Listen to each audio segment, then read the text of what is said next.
अयोध्या के राजा और भगवान श्री राम के पिता राजा दशरथ, इनके विषय में तो हम सभी जानते हैं। लेकिन क्या आप राजा दशरथ के जन्म की कथा जानते हैं? नहीं जानते हैं तो आज हम आपको इस वीडियो में बताते हैं। इस जानकारी के लिए वीडियो में हमारे साथ अंत तक बने रहिएगा, जिससे कि आपको पूरी और सही जानकारी प्राप्त हो सके। दोस्तों, महाराजा दशरथ का जन्म एक बहुत ही अद्भुत घटना है। पौराणिक धर्म ग्रंथों के आधार पर बताया जाता है कि एक बार राजा अज दोपहर की वंदना कर रहे थे।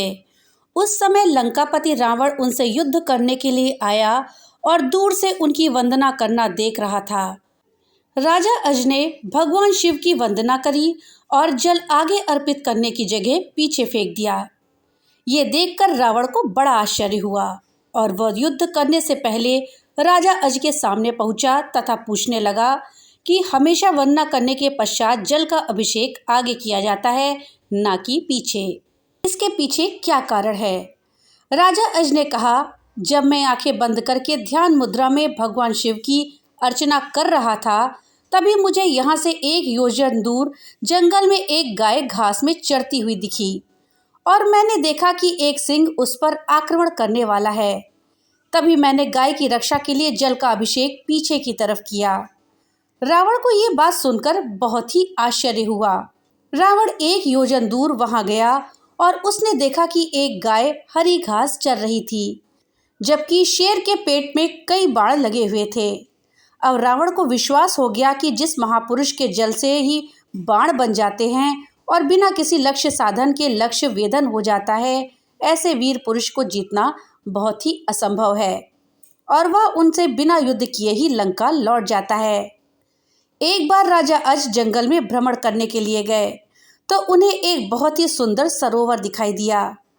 उस सरोवर में एक कमल का फूल था जो अति सुंदर प्रतीत हो रहा था।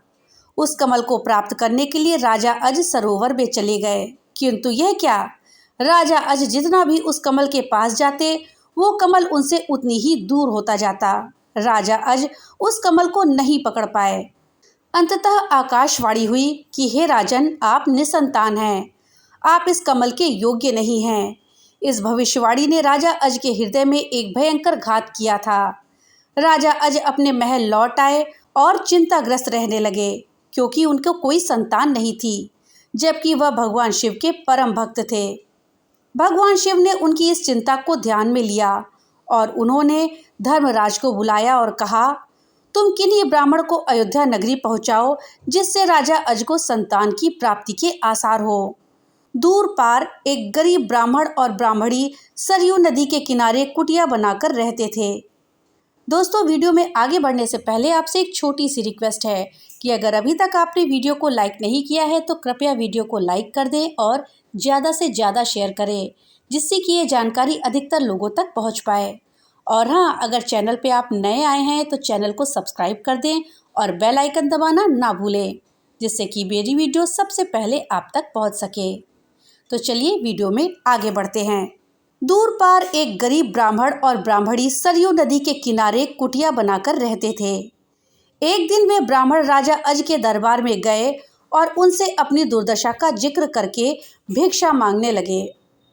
राजा अज ने अपने खजाने में से उन्हें सोने की अशर्फियां दे दी चाहिए, लेकिन ब्राह्मण ने ये कहते हुए मना कर दिया कि ये धन प्रजा का है, आपके अपने पास जो है उसे दीजिए। तब राजा अज ने अपने गले का हार उतारा और ब्राह्मण को देने लगे, किंतु ब्राह्मण ने मना कर दिया और कहा, ये भी प्रजा की ही संपत्ति है। इस प्रकार राजा अज को बड़ा दुख हुआ कि आज एक गरीब ब्राह्मण को उनके दरबार से खाली हाथ जाना पड़ रहा है।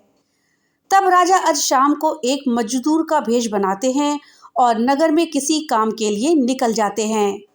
चलते चलते वो एक लोहार के यहाँ पहुँचते हैं और अपना परिचय बताए बिना ही वहाँ विनय करके काम करने लग जाते हैं। पूरी रात को हथौड़े से लोहे का काम करते हैं, जिसके बदले में उन्हें सुबह 1 टका मिलता है। राजा 1 टका लेकर के ब्राह्मण के घर पहुँचते हैं, लेकिन वहाँ ब्राह्मण नहीं था। उन्होंने वो 1 टका ब्राह्मण की पत्नी को दे दिया और कहा कि इसे ब्राह्मण को दे देना। जब ब्राह्मण आया तो ब्राह्मण की पत्नी ने वह टका ब्राह्मण को दिया और ब्राह्मण ने उस टके को जमीन पर फेंक दिया। तभी एक आश्चर्यजनक घटना हुई। ब्राह्मण ने जहाँ टका फेंका था वहाँ गड्ढा हो गया। ब्राह्मण ने उस गड्ढे को खोदा तो उसमें से एक सोने का रथ निकला तथा आसमान में चला गया। इसके पश्चात ब्राह्मण ने एक और गड्ढा खोदा तो दूसरा सोने का रथ निकला और आसमान की तरफ चला गया। इसी प्रकार से 9 सोने के रथ निकले और आसमान की तरफ चले गए।